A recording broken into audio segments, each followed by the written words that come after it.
The THABO BESTER Saga, a control, risk management and governance perspective.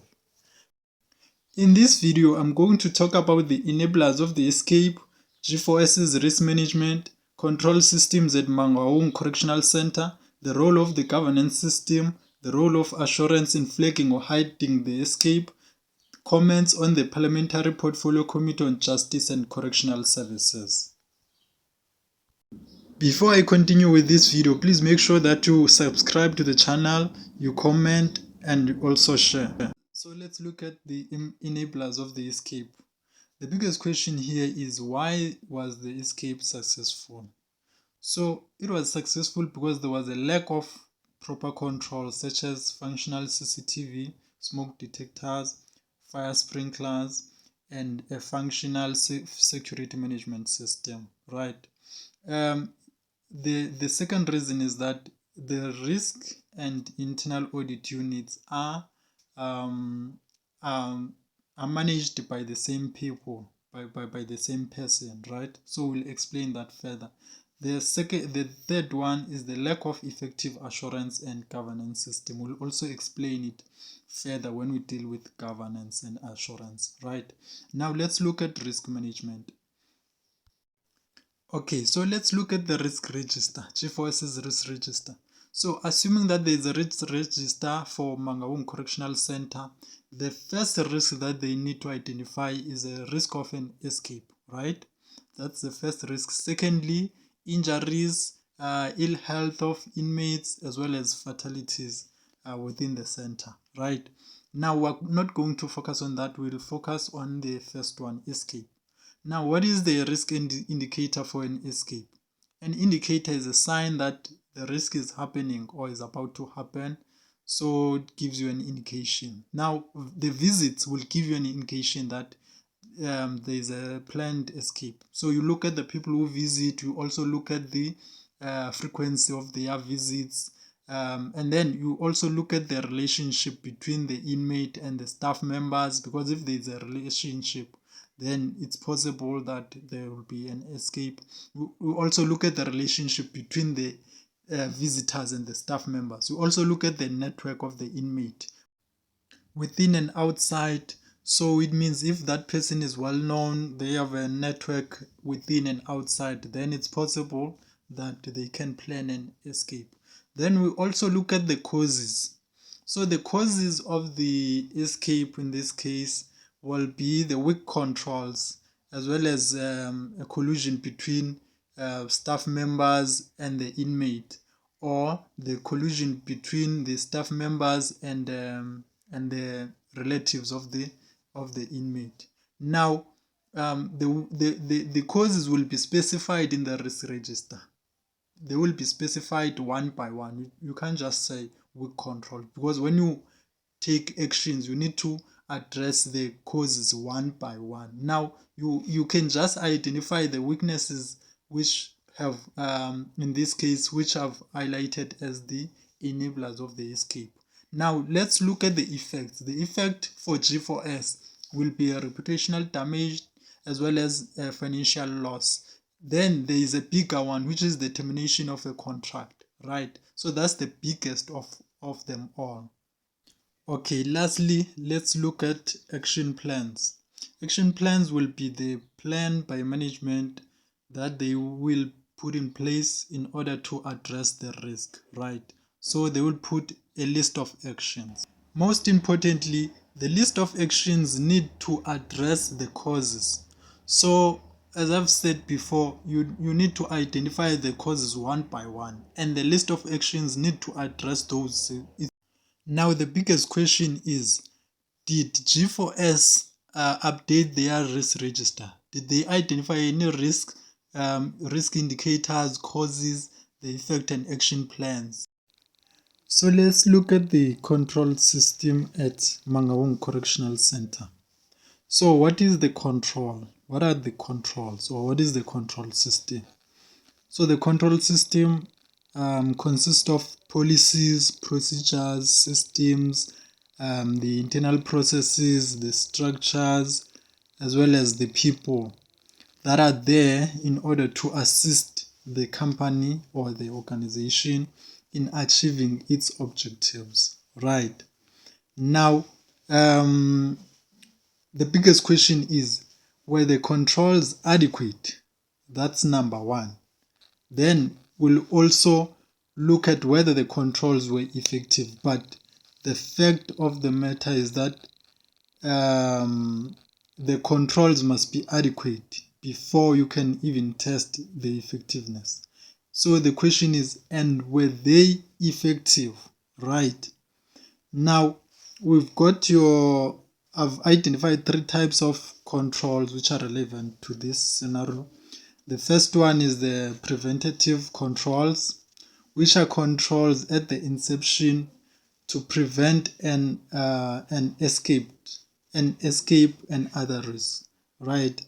Now, these are the controls that you put in place in order to avoid an escape, which means the policies, the procedures and systems, structures and people that you put at the center, at the correctional center, in order to achieve the objectives, to keep the inmates and to avoid any possible risk, right? You also have detective controls. The detective controls are controls that supplement preventative controls to ensure that an escape is avoided. But not only that, but to ensure that the objectives are being achieved, right? So it's part of avoiding an escape will be part of those objectives, right? So they are additional to the preventative controls in case the preventative controls are not fully effective. So detective controls will take over or will intervene. Then you've got corrective controls, which are the third resort to correct any deficiencies that has been any deficiencies that have been identified by the detective controls. Right. Now, it means that you need to correct whatever flaws that we have identified, whatever shortcomings that we have identified. So you use corrective control. So all of those controls need to be there.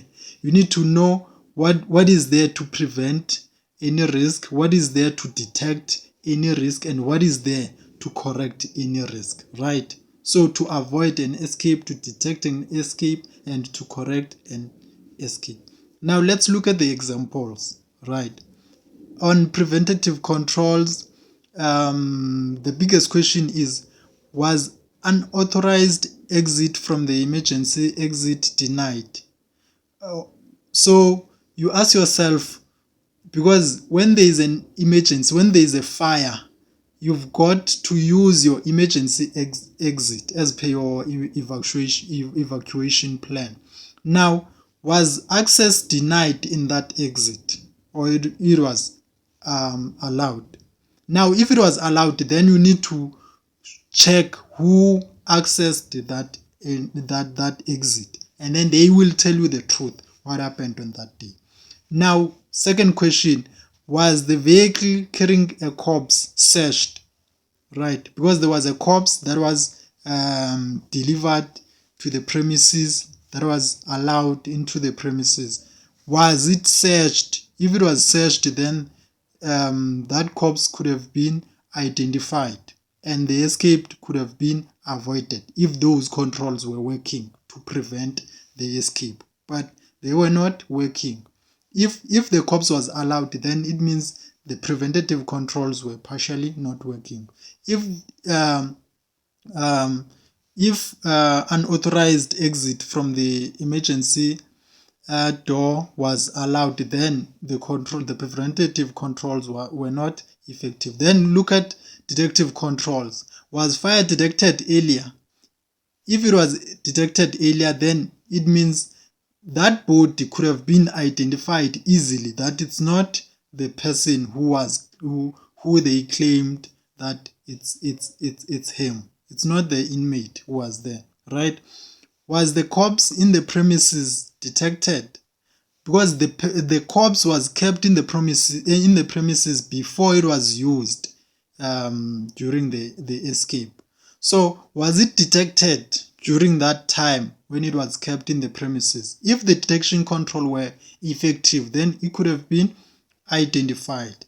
Then it was not. Now, was the system interruption reported immediately? Remember, the recording of the CCTV footage was disturbed between 7:30 and the next morning, the early morning of the next day, around 3 a.m.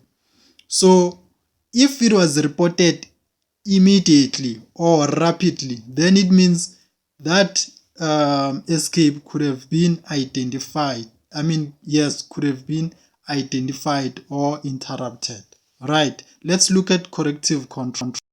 Now, the corrective controls, the biggest question that we ask on the corrective controls, was the system failure corrected?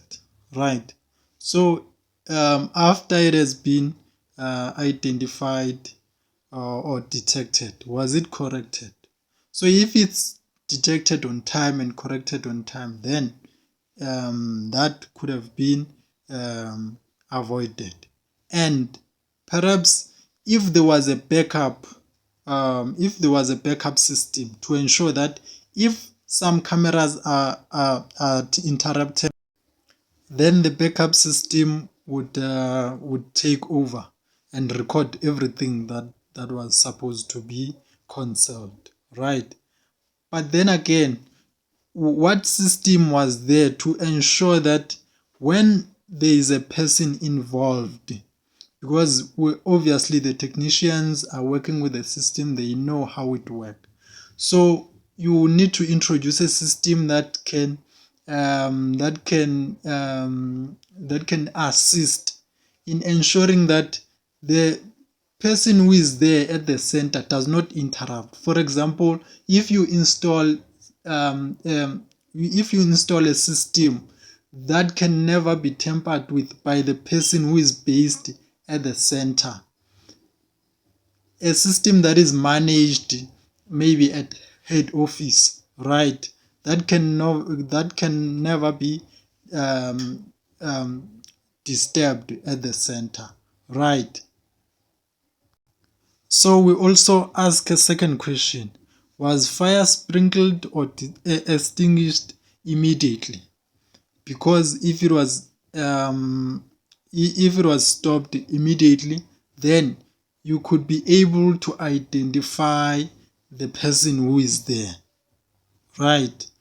Now the other question: was a round call conducted amid suspicion or allegation of an escape?